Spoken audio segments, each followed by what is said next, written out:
y a los que van a ver esta conferencia en diferido, mucho gusto. Mi nombre es María Victoria Lesmes Londoño, yo soy médico general de la Universidad Autónoma de Bucaramanga y soy residente de tercer año de pediatría en la Universidad de Antioquia. Sé que hoy estamos comenzando el nuevo módulo de pediatría. Espero que les haya ido súper bien en la sección de adultos. Y para hoy, entonces, vamos a iniciar. Ahí se está escuchando bien, ¿cierto? Sí, perdón. Para iniciar el día de hoy, decidimos, pues, con mis compañeras organizar el tema de generalidades del cuidado intensivo pediátrico y neonatal. La idea hoy no es hablar de nada muy específico de la clínica, más bien saber qué debe tener una unidad de cuidado intensivo, tanto pediátrica como neonatal, cuáles son los pacientes que deben estar atendidos en estas unidades y es algo pues que debemos conocer siempre que vamos a llegar a trabajar a un servicio, pues debemos saber qué debo exigir, con qué debo contar para poder hacer mi trabajo y también conocer eh, pues todo eso que tengo disponible. Entonces, para desarrollar este tema, voy a dar una pequeña introducción. Les voy a contar qué debe tener una unidad de cuidado intensivo, tanto neonatal como pediátrica. Vamos a hablar de cuáles son los criterios para ingresar a una unidad de cuidado intensivo, cuáles son los criterios para el alta o el traslado, una pequeña diapositiva, una corta información de qué no debemos hacer en las UCIs, es algo muy importante, muy breve, pero muy importante, y algunas conclusiones. Entonces, una unidad de cuidado intensivo no es más que un lugar que está dentro de una institución hospitalaria donde se brinda atención a pacientes que están gravemente enfermos. Entonces, el objetivo de que un paciente ingrese a estas unidades es darle la posibilidad de superar ese estado crítico. En muchas ocasiones, ingresar a una unidad de cuidado crítico evita la muerte. Siempre todas nuestras acciones deben ir intencionadas a minimizar las secuelas de la enfermedad del paciente. Entonces siempre van a ver cómo voy a ir pensando en efectos adversos, en rehabilitación. Y el objetivo final y más importante que queremos es que el paciente pueda regresar con la mejor calidad de vida a casa con pues, con su familia, en este caso con sus padres y sus cuidadores. Entonces, pues bien sabemos que tanto la vida como la salud es un derecho fundamental. En el artículo 44 de nuestra Constitución Política está claro que los derechos de los niños prevalecen sobre los demás. Entonces, el acceso a una unidad de cuidado intensivo debería ser oportuna, debería ser posible para todo el niño que la requiera y debería poder ofrecerse de inmediato. En nuestro medio, esto es un recurso muy costoso porque ya vamos a ver todo lo que implica una unidad de cuidado crítico. Entonces, es por eso que a pesar de que el costo no deba constituir una barrera para atender a un paciente y mucho menos a un niño, pues tenemos que razonar muy bien y racionalizar este recurso para dárselo a quienes lo necesitan. ¿Qué ocurre en nuestro país? Entonces, el Ministerio de Salud y Protección Social en el 2014, con la resolución 2003, estableció unos estándares que deben cumplir las instituciones para poder brindar atención pues para poder abrir una unidad de cuidado intensivo. Algo muy especial es que hacen mucho énfasis en el recurso humano. Entonces, para poder estar habilitada una unidad de cuidado crítico, pues debe haber especialistas idóneos, deben haber intensivistas pediatras, deben haber neonatólogos y sabemos bien que en nuestro país contar con este recurso no es tan fácil, no hay tantos especialistas y subespecialistas, tampoco hay tantas unidades por eso mismo habilitadas, entonces ya que el recurso es limitado, debemos optimizarlo y para optimizarlo, pues lo más eh, claro y lo más lógico sería tener claro qué pacientes va a ingresar a las diferentes unidades. Entonces vamos a revisar tanto los que me propone la Asociación Colombiana de Neonatología como unos muy importantes que publicaron en el 2016, el capítulo de pediatría con la asociación, pues de la Asociación Colombiana de Medicina Crítica y Cuidado Intensivo, que nos dicen cuáles son esos pacientes indicados para cada unidad. Entonces, bueno, primero, antes de hablar de las indicaciones, ¿con qué debe contar una unidad de cuidado intensivo? Entonces, esa resolución que ya les conté nos dice cosa por cosa que debe tener. Entonces, vamos a hablar primero de la parte neonatal y luego de la pediátrica. Con respecto a una UCI neonatal, entonces se debe contar con un talento humano específico. Todas las UCIs neonatales deberían contar con un neonatólogo. Si no hay neonatólogo para todos los turnos, debe haber mínimo un pediatra por turno. Debe haber enfermería, auxiliares de enfermería, enfermeros jefes, terapeutas respiratorios o fisioterapeutas. Todo el personal que trabaje en una unidad de cuidado intensivo neonatal pues debe tener certificación de formación en atención de estos pacientes, pues de este grupo etario y de este tipo de pacientes críticos. Y en caso de que la unidad no cuente con un neonatólogo todo el tiempo, debe tener su disponibilidad. Entonces debe estar disponible para asistir de forma presencial y el que coordine esa unidad debe ser un neonatólogo. Y debe haber disponibilidad de nutrición. Con respecto a infraestructura, pues vamos a ver, aquí hablamos de espacios sobre todo y vamos a ver que hay unos espacios que pueden ser compartidos con, por ejemplo, en la parte neonatal, la unidad de cuidado intensivo puede compartir estos espacios con la de cuidados especiales o cuidados intermedios y con los cuidados básicos. ¿Cuáles son esos espacios que pueden compartir? Entonces, la puerta de acceso puede ser la misma. Aquí vamos a hablar de cosas muy básicas que de pronto parezcan obvias, pero que es muy importante entenderlas porque existen y saber que existen. Entonces, el ingreso a esas unidades puede ser por la misma puerta. Yo puedo entrar, por ejemplo, en la unidad en la que yo estoy, entro y me encuentro básicos, intermedios y cuidados intensivos. Esas puertas de acceso deben ser amplias, pensando en que ahí en la unidad no encuentro todo. Debo trasladar a mi paciente a imágenes, a quirófano, entonces deben ser puertas amplias para facilitar el traslado. Ya vamos a ver que estos pacientes se trasladan en incubadoras, entonces es por esto la importancia. Debe haber un lugar de acceso a visitantes, entonces esa puerta por donde entramos va a haber un filtro, no es que uno entre y de una vez quede en la unidad. Debe haber ese espacio donde se haga toda la higienización, donde estén los lavamanos, donde esté el vestier para el personal. Esto puede ser compartido en las unidades. También deben haber cuartos donde se depositan los equipos biomédicos, los materiales que se van a usar, los diferentes insumos y debe haber un lactario. Entonces un lactario es una salita donde van a haber todas las condiciones para que las madres estén extrayendo leche materna. Pues esto debe estar vigilado por enfermería, cumpliendo pues todas las condiciones de higiene. Y en el lactario también se preparan las fórmulas porque pues sabemos que estas fórmulas no deben, los padres no deben preparar nada, ni deben ingresar nada traído de la casa, todo se prepara ahí dentro del hospital. Entonces esto se haría en el lactario. Y de forma independiente, o sea, exclusivo ahí sí a la UCI, debe estar la estación de enfermería. Como en todos los servicios, la estación de enfermería debe estar en una localización estratégica donde pueda haber, pues sean visibles todos los cubículos, los monitores. Es como la torre de control y ahí en la estación de enfermería, pues es también donde se ubican los médicos. También en la UCI, de forma independiente, debe haber un área de trabajo limpio y sucio y alarmas de área para los gases medicinales que se manejan. Más o menos así se vería una unidad de cuidado intensivo. En este caso, en la foto, en la imagen de la izquierda, vemos como todas las incubadoras están en la misma sala, se dividen como por módulos, pero no están separados por paredes o algo así. En otras sí está separado, pero miren que son independientes. Ya vamos a hablar un poquito de qué tiene cada módulo.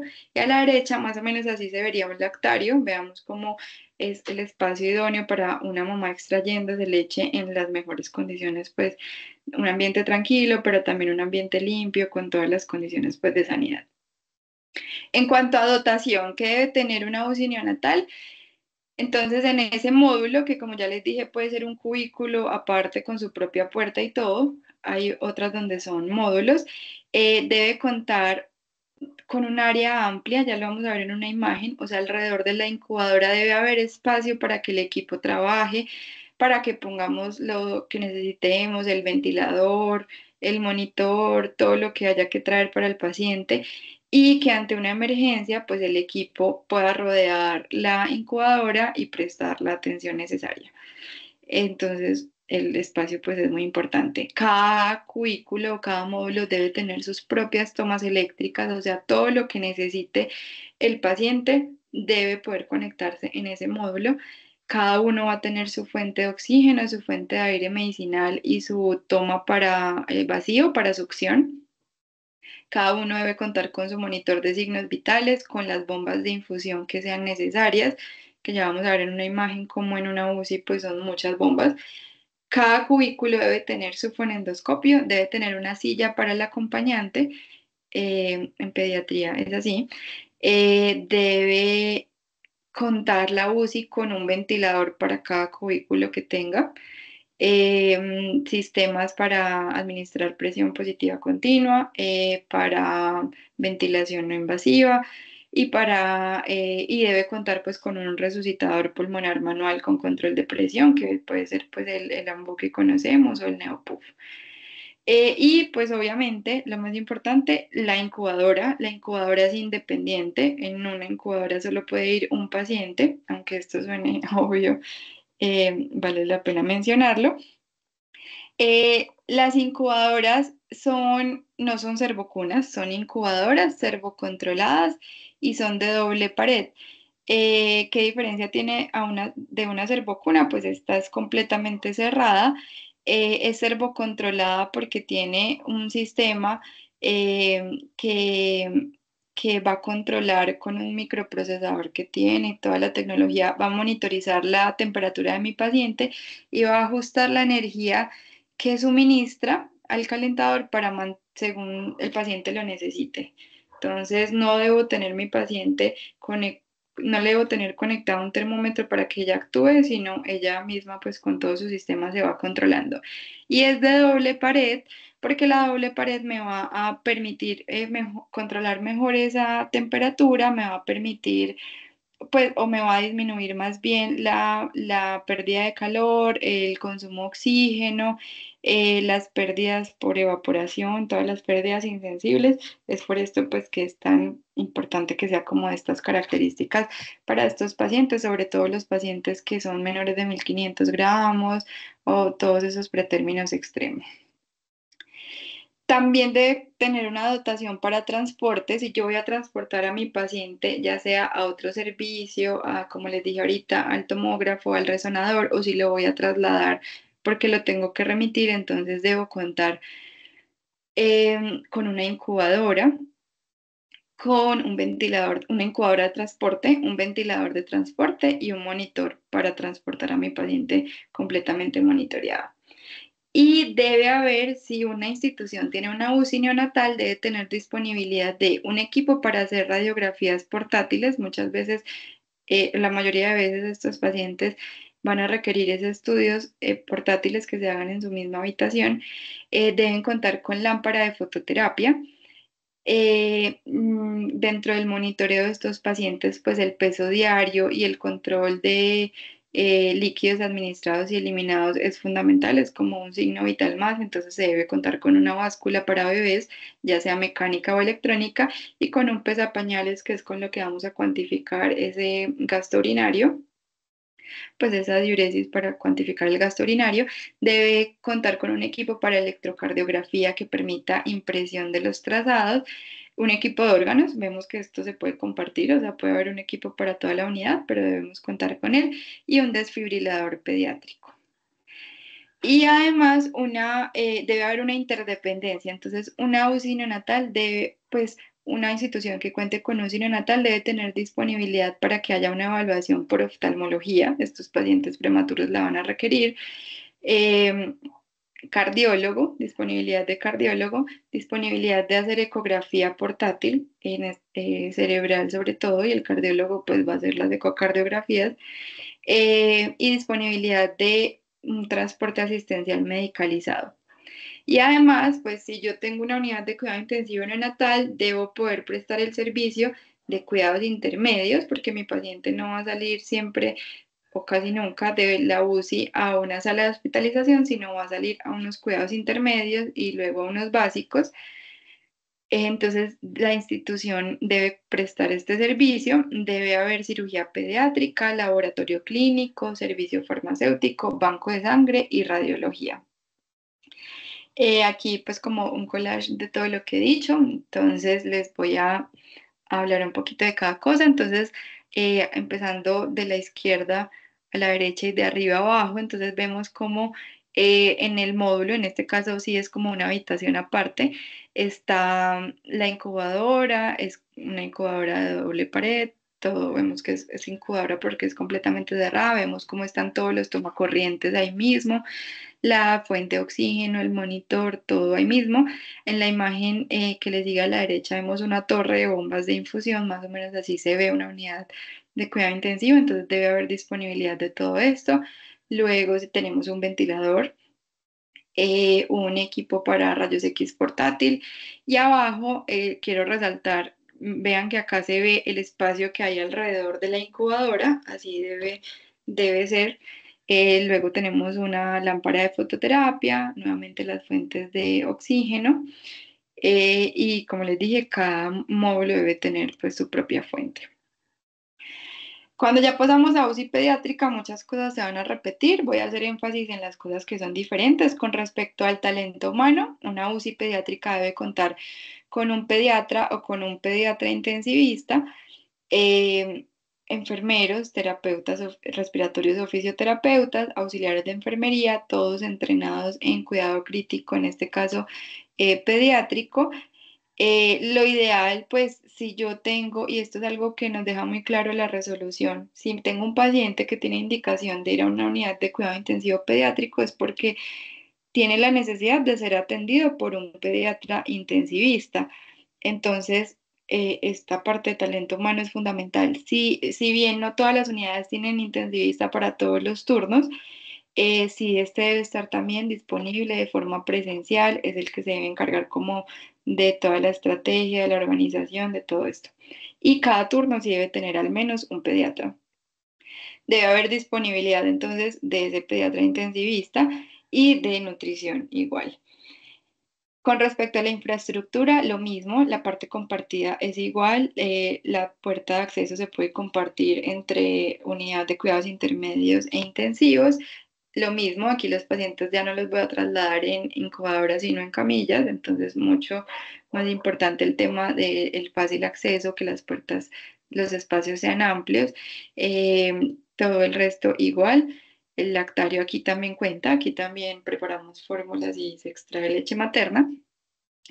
Y lo mismo, el tema de la estación de enfermería debe ser una localización estratégica, aunque no estén todas las camas ahí mismo y estén en cubículos, pues la idea es que esos cubículos, si han visto, son de vidrio las puertas, o sea, las enfermeras y los médicos desde la estación de enfermería están como al tanto de lo que ocurre. Las áreas de trabajo limpio y sucio, toda esta parte es como lo mismo. Con respecto a dotación, entonces lo mismo que una UCI neonatal, pero adicional o diferente, pues ya no vamos a tener una incubadora, sino vamos a tener una cama de 2 o 3 planos según la población que vayamos a atender, o sea, el tamaño de la cama. Estas camas son pues medicalizadas, o sí, de atención médica, con barandas. Debo tener disponibilidad o debo no disponibilidad a diferencia de lo que ocurría en la UCI, sino aquí la UCI pediátrica debe estar dotada con desfibrilador y marcapasos. Aquí sí vemos el sillón de la familia, y el espacio pues debe ser amplio. En cuanto a la interdependencia, en la neonatal veíamos que las imágenes más que todo eran radiografías y ecografías. Acá una UCI pediátrica debe tener disponibilidad de tomógrafo, de resonador, también de transporte asistencial medicalizado. y debe contar, lo mismo que dijimos ahorita, con una unidad de cuidado intermedio, con salas de hospitalización general, también con cirugía pediátrica, laboratorio clínico, servicio de farmacia, banco de sangre, rayos X con la posibilidad pues de hacer ecografías también. Listo, entonces ya sabemos que, que debe tener cada unidad. Ahora, ¿cuáles son los pacientes que van a estar en cada unidad? Entonces, el primer criterio, pues para definir a cuál unidad va a ser la edad. Con respecto a la UCI neonatal, entonces está indicado que vayan allí los pacientes recién nacidos, obviamente. Si nacieron a término, entonces desde el momento de su nacimiento hasta los primeros 30 días de vida, hasta cumplir 30 días de vida, que este sería su periodo neonatal. Y si nacieron pretérmino, desde el nacimiento hasta la semana 44 de edad corregida. Ahí tienen indicación de UCI neonatal. De ahí en adelante sería UCI pediátrica, entonces desde los 31 días de vida para los término y 44 semanas para los prematuros van a estar en la UCI pediátrica. Aquí la controversia o lo que puede, o no controversia, sino lo que puede cambiar de una UCI a otra es el límite de edad. Entonces aquí por eso pongo con asterisco hasta los 18 años cumplidos, porque las instituciones tienen la autonomía de definir hasta qué edad van a prestar el servicio. La mayoría de UCIs pediátricas van hasta los 14 años, 11 meses, 29 días, pero entre los 14 y los 18 años cumplidos, pues 17 años, 11 meses y 29 días, esto va a ser más un proceso, una decisión individualizada. Entonces, el hospital puede decir, no, yo recibo, en mi hospital infantil recibe hasta esta edad. Sin embargo, ¿qué consideraciones se tienen en cuenta? Si es un paciente de 17 años, con un peso de un niño de 10, con un tamaño de un niño de 10, o que tiene una historia médica muy larga que se conoce en el hospital infantil por algo congénito, sí, o por algún desorden, un trastorno metabólico congénito, por ejemplo, o algo así. Se podría seguir atendiendo por los pediatras hasta los 18 años. Esto lo define pues cada institución. Por ejemplo, en mi institución es hasta los 14 años y se reciben en el infantil y en las diferentes unidades pacientes más grandes solo de algunas especialidades, algunos de oncología, algunas cardiopatías congénitas y algunos de nefrología, por ejemplo. Entonces, esto es autonomía.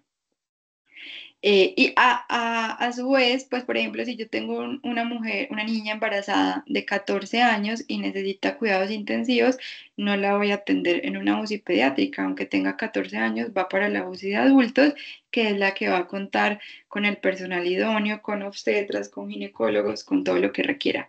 Entonces, aquí esta parte de la edad, pues tiene esas consideraciones. Y antes de pasar a las indicaciones médicas, hay otra consideración, sobre todo en la UCI pediátrica, que se debería tener en cuenta y es, es considerar el pronóstico de mi paciente y evaluar o sí, tener en cuenta la adecuación del esfuerzo terapéutico. Esto definitivamente es potestad de cada unidad define si va a tener en cuenta el pronóstico del paciente, la pobre posibilidad de recuperación u otro tipo de criterios al momento de permitir el ingreso. No quiero que suene feo, incluso todo lo contrario, eh, pero esto es algo pues que definitivamente es un dilema ético. Entonces aquí pues les cito, hay situaciones que pueden generar dilemas éticos, sobre todo pacientes con enfermedades crónicas irreversibles, con enfermedades neurológicas mayores que no son recuperables, con cromosomopatías que son limitantes y que no tienen una posibilidad de tratamiento curativo o que su expectativa de vida es muy corta, enfermedades como distrofias musculares, otras enfermedades congénitas que son muy incapacitantes y que incluso limitan la parte cognitiva. No es que estos pacientes no merezcan el ingreso a UCI, son seres humanos, se les debe reconocer todos sus derechos como ya lo mencionamos, pero aquí volteo la cosa, entonces tienen ese derecho, pero precisamente como son seres humanos, debo pensar en ellos de esa misma forma y debo tratar de ofrecerles un tratamiento que sea proporcionado y adecuado a su condición y pronóstico. Entonces, un paciente con este tipo de enfermedades, de este tipo de dificultades que les hablo, eh, pues va a ser cuestionable o debería cuestionarme en mi actuar médico si ofrecerle la tecnología médica más avanzada e invasiva sería lo mejor. Entonces, aquí no debería ser una decisión difícil, no es que a mí me llega un paciente y yo digo, no, a este no lo voy a ingresar, pero el mensaje es a que hayan conversaciones de fin de vida desde antes de una agudización. Entonces, un equipo tratante sabe cuando tiene, por ejemplo, el equipo de neurología sabe cuando se está enfrentando a un paciente que su pronóstico se va a ver limitado. Entonces, estas conversaciones las deben tener los especialistas tratantes desde un comienzo con la familia, de forma que cuando ese paciente se agudice, ya haya un plan, ya la familia conozca qué es lo que puede pasar, hasta dónde se va a llegar en términos de invasiones y todo esto, porque la idea es que esto no debe ser la tarea del médico de urgencias, del pediatra de urgencias, ni del pediatra de la unidad de cuidado intensivo que no conoce la familia y que pues no es el momento para tener este tipo de conversaciones. Entonces, aquí el mensaje grande es esto, que como médicos y más adelante como especialistas o subespecialistas tengamos esto en cuenta, estas conversaciones se deben tener desde un comienzo.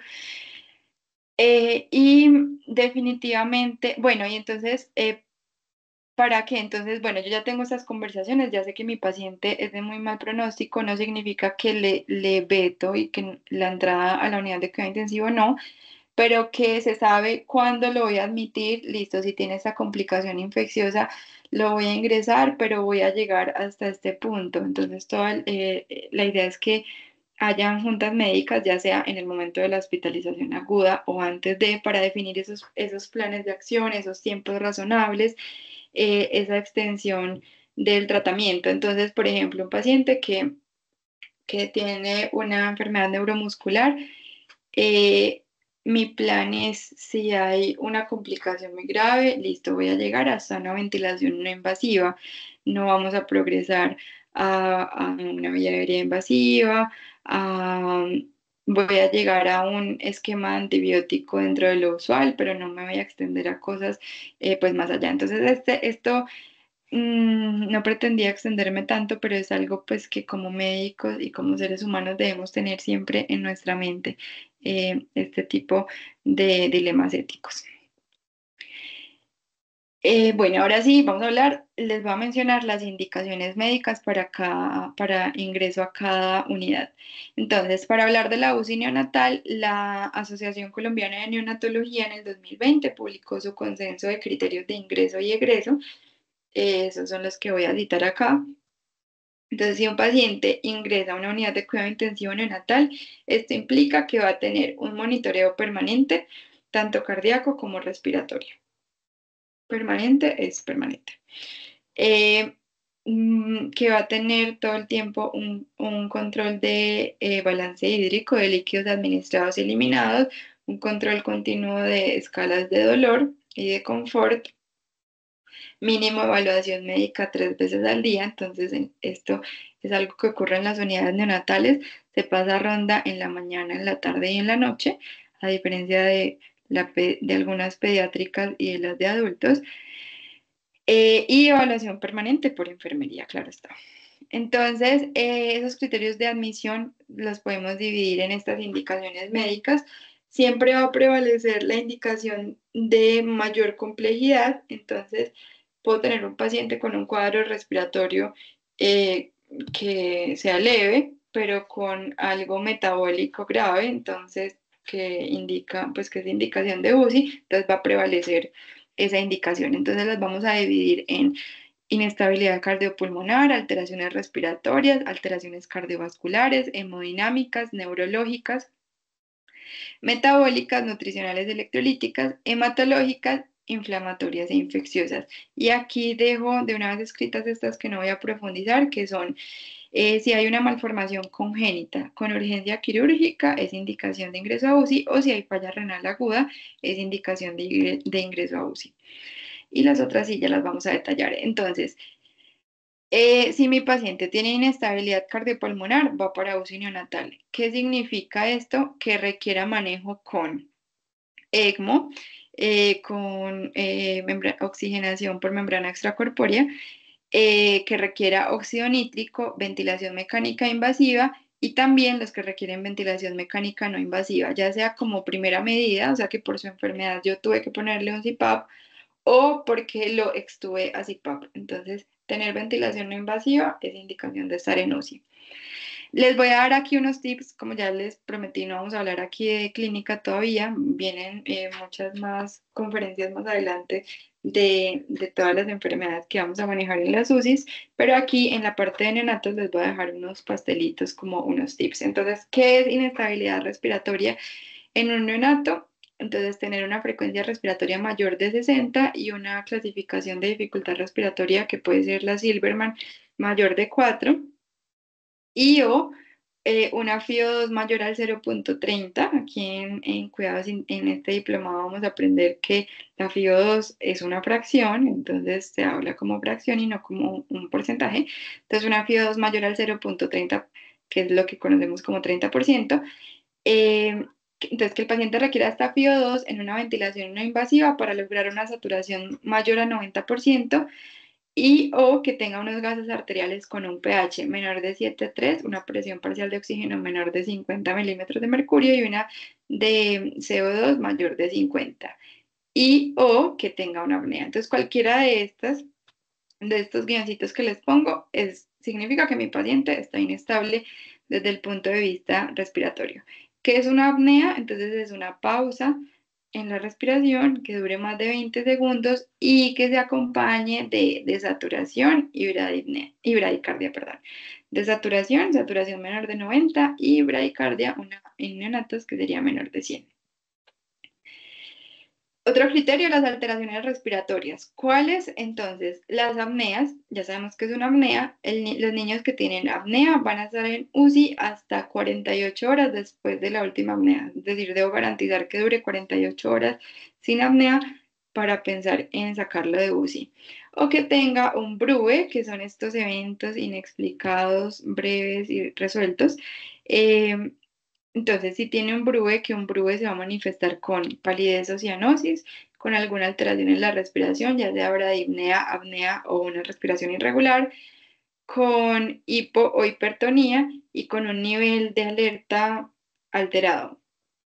Estos pacientes necesitan UCI en el momento pues, que los estamos enfocando y que los vamos a estudiar, y sobre todo pensar en los que tienen alto riesgo de recurrencia, de repetir un BRUE, que cuáles son los neonatos menores de 60 días, los prematuros que nacieron de menos de 32 semanas o tienen menos de 44 semanas de edad corregida, que ya han tenido episodios en otro momento de su corta vida neonatal, que el BRUE, que el episodio haya durado más de un minuto. Aquí se nos sale un poquito de la parte breve, que haya necesitado maniobras de reanimación por personal entrenado, es decir, si lo presenció pues en la misma unidad, se va a prestar toda la atención, entonces estos tienen más riesgo de recurrencia, o sea, historia familiar de muerte súbita. ¿Quiénes van a permanecer hasta cuándo van a permanecer? Hasta que lleguen 24 horas sin eventos. Y en este tiempo, pues lo que se va a hacer es enfocar y estudiar qué es lo que ocurre. Otra indicación son las alteraciones cardiovasculares. Entonces, si hay sospecha de cardiopatía congénita o adquirida, va a estar en UCI hasta que se confirme el diagnóstico y se tome la conducta. Esto es más o menos 72 horas, pues es lo que debe pasar entre que la sospecha y la diagnóstica. Que haya isquemia miocárdica documentada por un ecocardiograma con una fracción de eyección menor del 65%. Cualquier neonato con una arritmia cardíaca debe estar en UCI neonatal por lo menos hasta 72 horas desde que se resuelva, desde que se haya resuelto o que haya pasado el último episodio de alteración del ritmo. Los pacientes con bradicardia sinusal reactiva deben permanecer también hasta 24 horas mientras les descarto alguna patología adicional asociada. Alteraciones hemodinámicas, entonces, ¿qué es inestabilidad hemodinámica en un neonato? Entonces, que esté hipotenso o hipertenso. Hipotenso, que la sistólica, la diastólica o la media esté por debajo del percentil 5. O hipertenso, que esté por encima del percentil 95. Cualquiera de estas dos es inestabilidad. Que tenga taquicardia o bradicardia sostenida, o sea, una cardíaca menor de 100 o mayor de 180. Sostenidas es que es sostenida. Entonces, si un paciente está taquicárdico, yo lo primero que voy a pensar es si hay alguna causa. Si tiene fiebre, si tiene dolor, si tiene dificultad respiratoria porque está lleno de mocos, entonces resuelvo esto. Pero si es algo sostenido, es indicación, es criterio de inestabilidad hemodinámica. Llenado capilar mayor a 3 segundos. Ya les voy a enseñar dónde mirar los percentiles para neonatos. Entonces, si mi paciente está inestable hemodinámicamente, si tiene choque de cualquier tipo, va a estar en cuidados intensivos hasta que se estabilice desde la parte hemodinámica y desde la parte metabólica, hematológica y estado de ácido base. Si mi paciente requiere expansor de volumen, inotrópicos, vasodilatadores o infusión de prostaglandina, debe estar en una UCI. Y si acabo de llegar de un procedimiento que requirió ya sea anestesia general, regional o sedación, va a estar en UCI por lo menos 24 horas, como mínimo.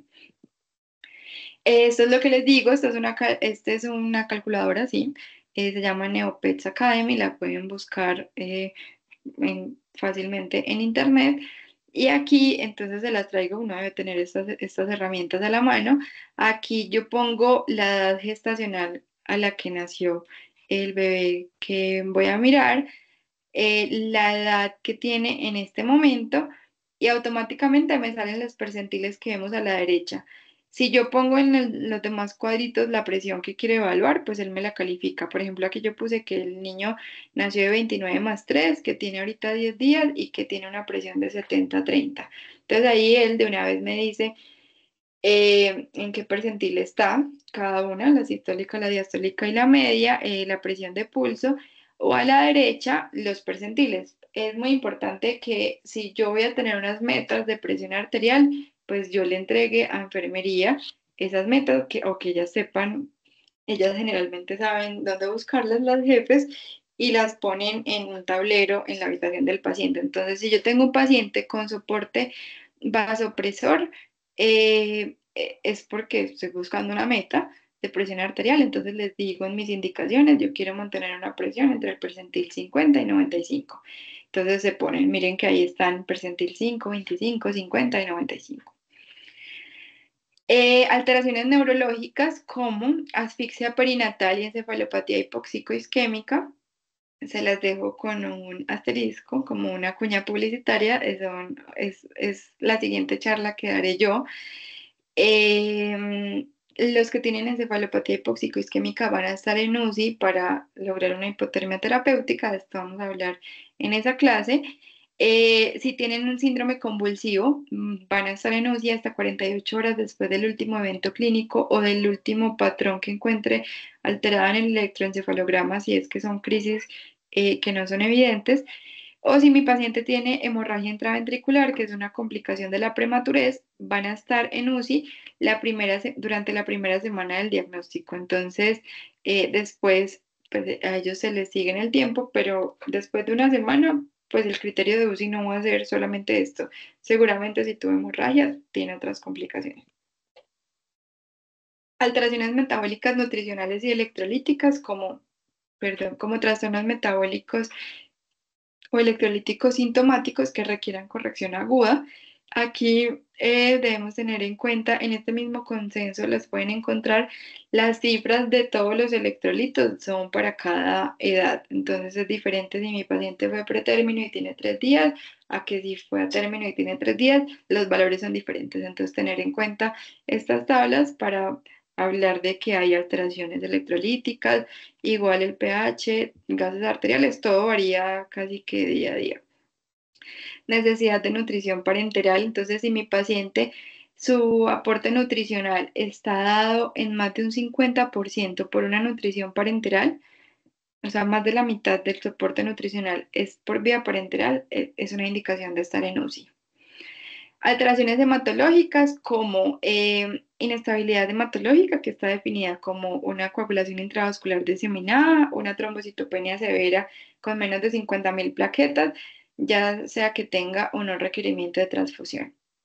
Un paciente con policitemia, que la definición es que tenga un hematocrito mayor de 65 asociado a síntomas o mayor de 70 si no tiene síntomas, debe estar en UCI para que le ofrezcamos la salinoféresis.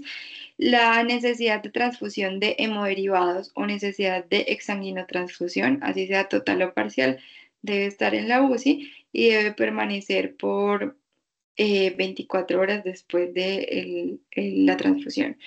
Y un paciente también con hiperbilirubinemia, pues con indicación de exsanguinotransfusión, es indicación de UCI. Alteraciones inflamatorias o infecciosas como un síndrome de respuesta inflamatoria sistémica hasta que se estabilice, un paciente con un abdomen agudo o con distensión abdominal hasta las primeras 48 horas que se haya aclarado el diagnóstico, es decir, tengo un neonato con distensión abdominal. Si estoy sospechando enterocolitis necrotizante, pues debe estar en UCI por lo menos 48 horas mientras yo aclaro. Si ya tiene una enterocolitis definida, pues va a permanecer en UCI hasta que se resuelva su inestabilidad hemodinámica, la parte infecciosa, la neumatosis intestinal, debe completar todo eso en la UCI.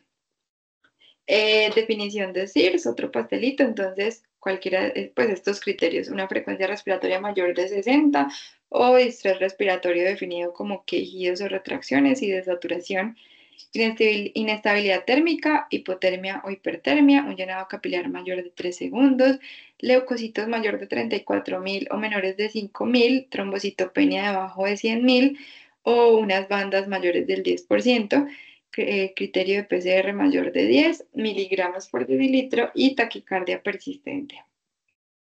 Listo, entonces todo esto es lo que me tiene a mi paciente en la UCI. ¿Cuáles son los criterios para salir de la UCI neonatal? Entonces, si mi paciente sigue necesitando cuidados intensivos y cumplió el límite de edad del que ya hablamos, pues es un criterio para ser trasladado a una UCI pediátrica. Los que ya estoy pensando en, bueno, el otro criterio sería que en la UCI no tenga lo que necesite para mi paciente. Aunque la institución tenga UCI, puede ser que ocurran cosas, por ejemplo, de una UCI a otra UCI se remiten pacientes porque el paciente tiene una cardiopatía y lo van a llevar a una cirugía de intestinal, una corrección de una malformación anorrectal, por ejemplo.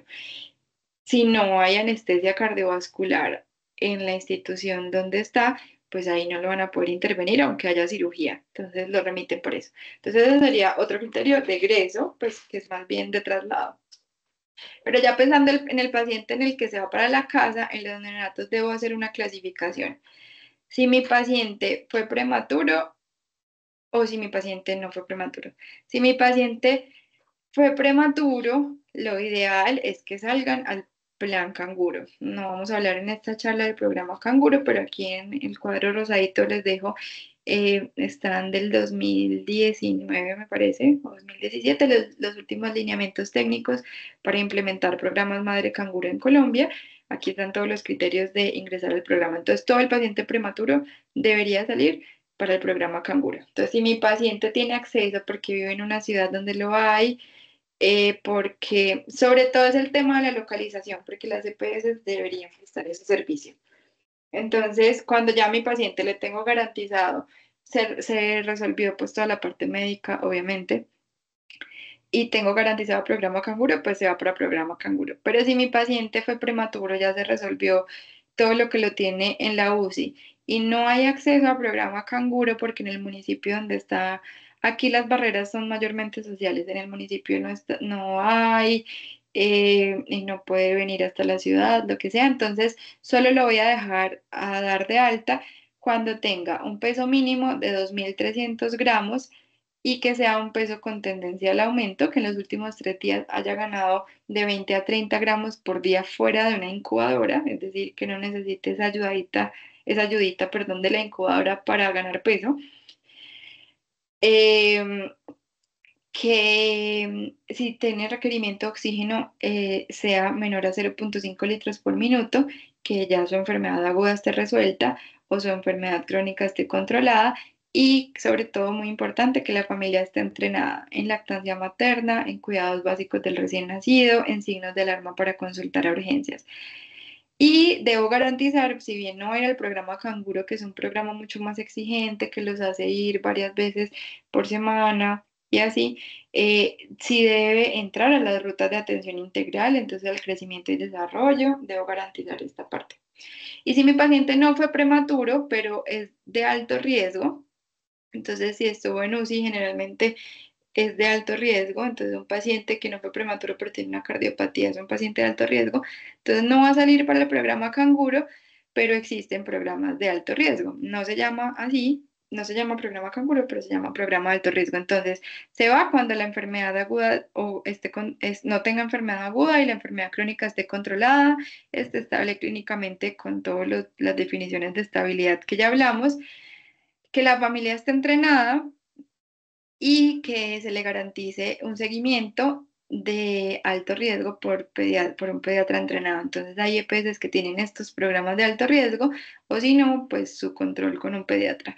Entonces cuando ya haya esa coordinación entre el prestador, sí, se garantice como esa cita o ese seguimiento, ahí ya mi paciente puede salir. Y lo otro es que mi paciente seguramente va a necesitar cosas para la casa, oxígeno, insumos, medicamentos o insumos para cuidados de colostomía, por ejemplo. Entonces, cuando ya el prestado, la EPS me haya garantizado el suministro de estos insumos, ya mi paciente se podrá ir. Y la UCI pediátrica, ¿cuáles son los ingresos? Aquí sí ya no vamos a dar tantos pastelitos, aquí vamos al grano en cuáles son las indicaciones y más adelante en las siguientes conferencias vamos a hablar de las enfermedades más importantes que deben saber manejar.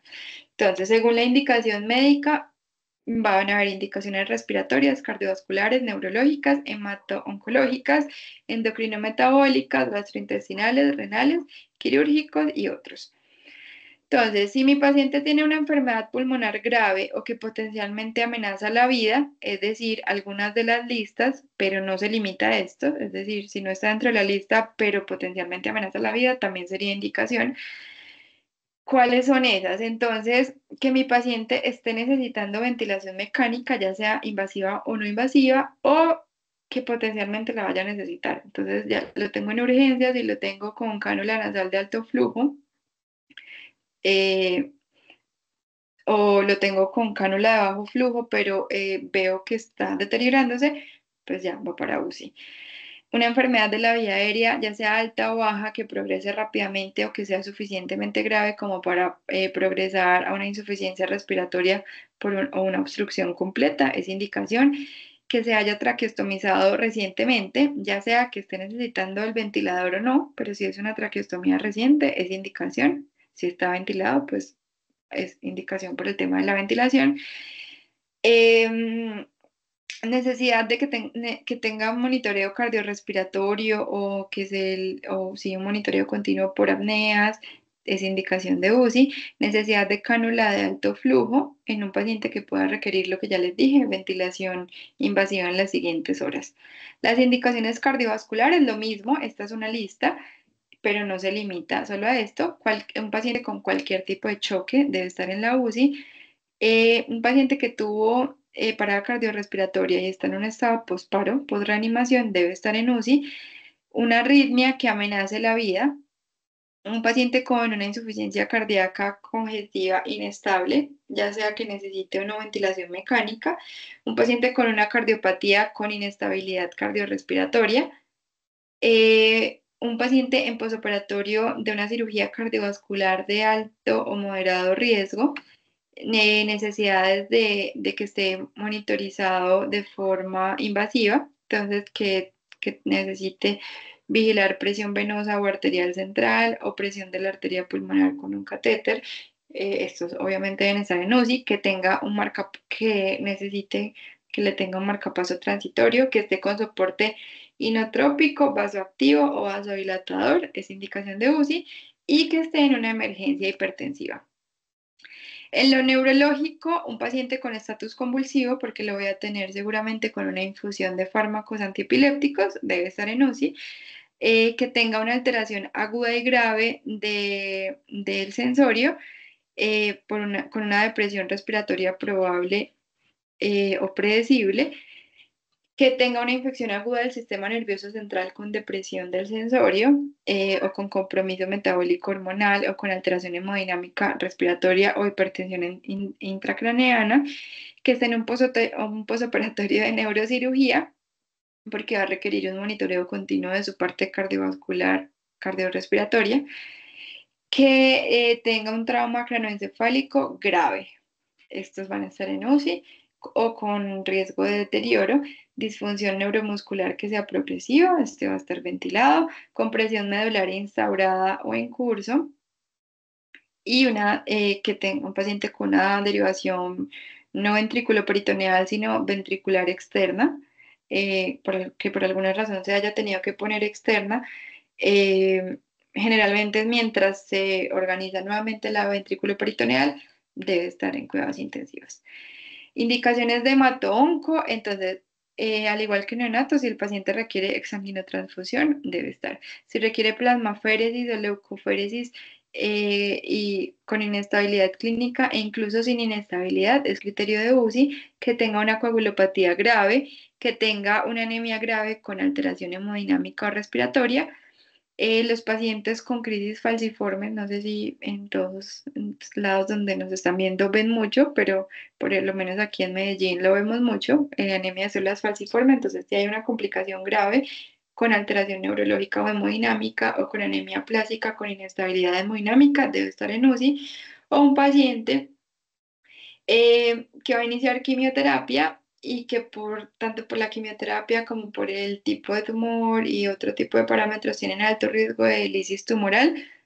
Entonces me anticipo a ese síndrome de lisis tumoral y lo ingreso a UCI. Criterios endocrinometabólicos, entonces un paciente con cetoacidosis diabética grave, con infusión de insulina o que esté cursando con alguna complicación debe estar, que hayan alteraciones hidroelectrolíticas graves, ya sea hipo o hiper, cualquiera, calemia, natremia, calcemia, magnesemia y fosfatemia, que haya acidosis metabólica moderada o grave, que se requiera una intervención compleja para mantener un balance hídrico, por ejemplo, diálisis, que lo vamos a ver ahorita en los renales, errores innatos del metabolismo con deterioro agudo, que requiera, estos pacientes pueden llegar a requerir soporte ventilatorio en sus deterioros, diálisis, hemofiltración, soporte inotrópico o manejo por hipertensión endocraniana. Un paciente con tormenta tiroidea, esto es raro en pediatría, pero existe, insuficiencia adrenal con riesgo de afectación hemodinámica o electrolítica, también es criterio. En la parte gastrointestinal, si mi paciente tiene una hemorragia del tracto gastrointestinal aguda y que lo está inestabilizando, debe estar también. Si por alguna razón requirió una endoscopia emergente o requirió extracción de cuerpo extraño y durante el procedimiento tuvo alguna alteración cardiorrespiratoria o hay riesgo de esta, debe estar en UCI, y un fallo hepático agudo que lleve a coma o a inestabilidad tanto hemodinámica como respiratoria, también es indicación. En la parte renal, insuficiencia renal aguda, requerimiento de terapia de reemplazo renal agudo, ya sea hemodiálisis o diálisis peritoneal. Esto, no sé si vieron algo de esto en adultos, en niños la diálisis peritoneal se usa eh, en agudos, pues sí, como manejo agudo, en adultos no tanto. O que requiera terapia de reemplazo renal continua en un paciente inestable. Entonces, no los recambios de la hemodiálisis y de la diálisis peritoneal, sino una que sea continua por su grado de inestabilidad.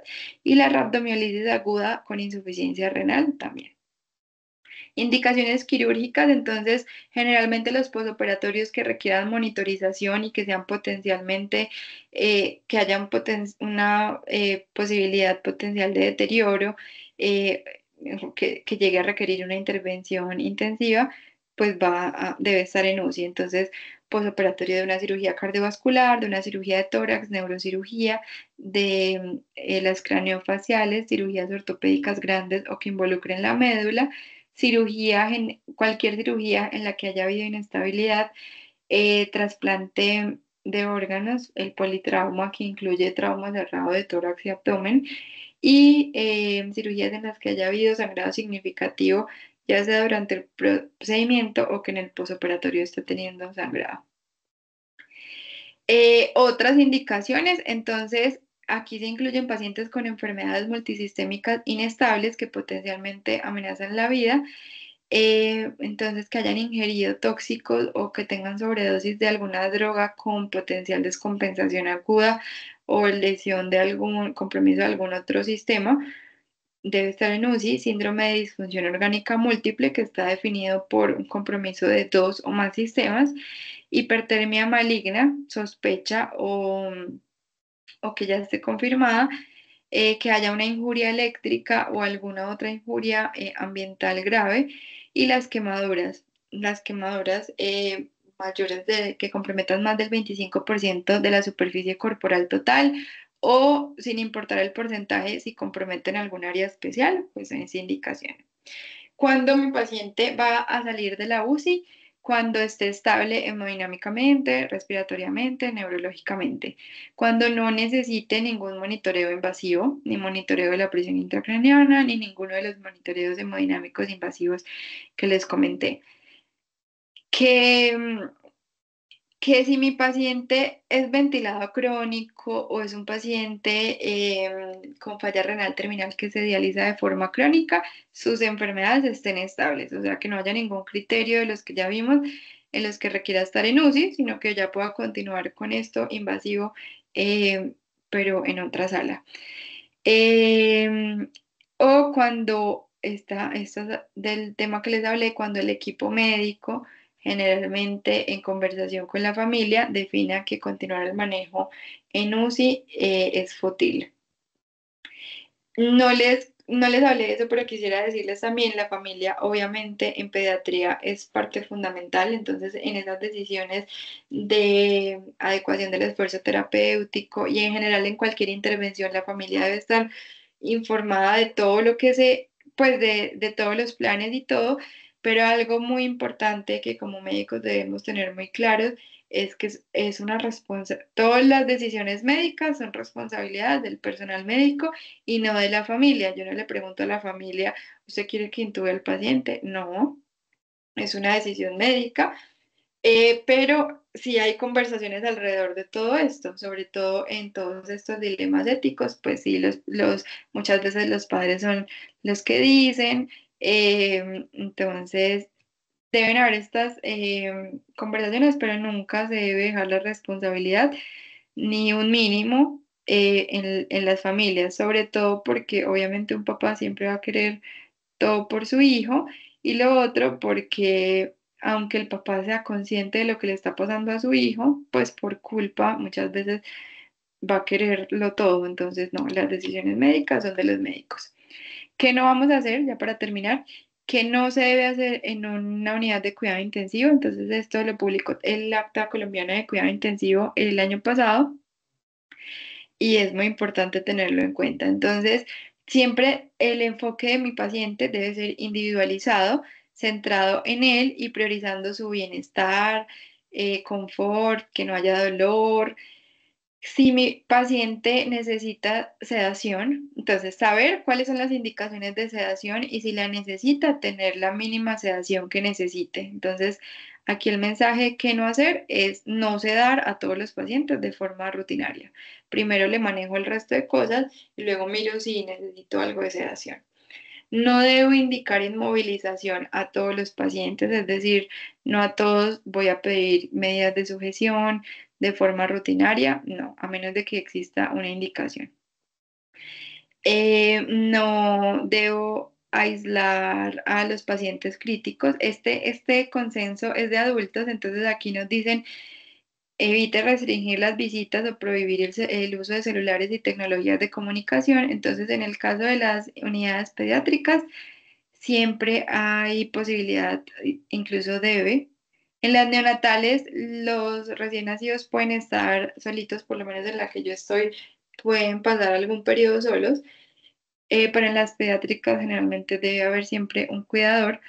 Y el tema de los celulares y las tecnologías, debemos tener cuidado en pediatría siempre, incluso en estos niños en UCI, cuidado con el uso excesivo de pantallas, porque esto va a dificultar la parte cognitiva, entonces debo más bien promover que si mi paciente según su estado puede recibir incluso clases o brindarle otro tipo de estímulos, se haga porque mi paciente puede durar un mes hospitalizado y es un mes que es muy importante para su desarrollo. Entonces, evitar el uso excesivo de pantallas.